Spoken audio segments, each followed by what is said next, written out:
সরকারি তিতুমির কলেজকে বিশ্ববিদ্যালয় করা সহ ৭ দফা দাবিতে আন্দোলন করছে কলেজের সাধারণ শিক্ষার্থীরা। শনিবার বিকেল ৪টা পর্যন্ত সরকারকে আলটিমেটাম দিয়েছিল শিক্ষার্থীরা। এই সময়ের মধ্যে দাবি না মানায় শিক্ষার্থীরা গুলশান ১ থেকে মহাখালী রেলগেট পর্যন্ত মিছিল করে। এসব এলাকার বিভিন্ন পয়েন্টে তারা অবস্থান করে অবরোধ করে। এ সময় কয়েক ঘন্টা যান চলাচল বন্ধ ছিল।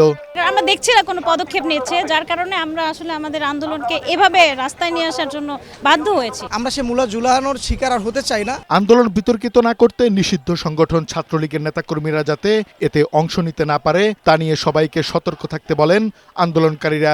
আমাদের এই বিক্ষোভ মিছিল কিংবা অনশনে যোগ দিয়ে আমাদের এই আয়োজনকে কলঙ্কিত কিংবা প্রশ্নবিদ্ধ করার কোনো চেষ্টা করবেন না। তিতুমির কলেজকে বিশ্ববিদ্যালয়ে রূপান্তরের সময় বেঁধে দিয়ে আন্দোলন করার যৌক্তিকতা নেই বলে বিবৃতি দিয়েছে শিক্ষা মন্ত্রণালয়।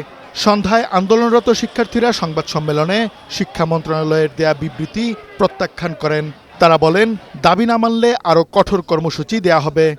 প্রতিবারই একই বিবৃতি দেয় যে আমাদের সাথে আমাদের এটা নিয়ে বিবেচনা করবে, আলোচনা করবে, তাও আবার ৭ কলেজের সাথে। আমরা ৭ কলেজের সাথে কোনো আলোচনায় বসতে চাই না। এমন হতে পারে আমাদের যদি প্রয়োজন মনে করি বিমানবন্দর অবরোধ করব। শনিবার চতুর্থ দিনের মতো আমরণ অনশন কর্মসূচি পালন করেছেন শিক্ষার্থীরা। অনশনে অসুস্থ হওয়ায় কয়েকজন শিক্ষার্থীকে হাসপাতালে ভর্তি করা হয়েছে। যারা অনশনে আছেন তাদের শারীরিক অবস্থাও খারাপ হচ্ছে।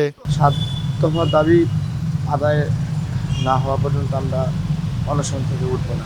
সরকারকে শিক্ষার্থীদের দাবি গুরুত্বের সাথে বিবেচনা করার আহ্বান জানান তারা। কাজী ফরিদ, বৈশাখী সংবাদ, ঢাকা।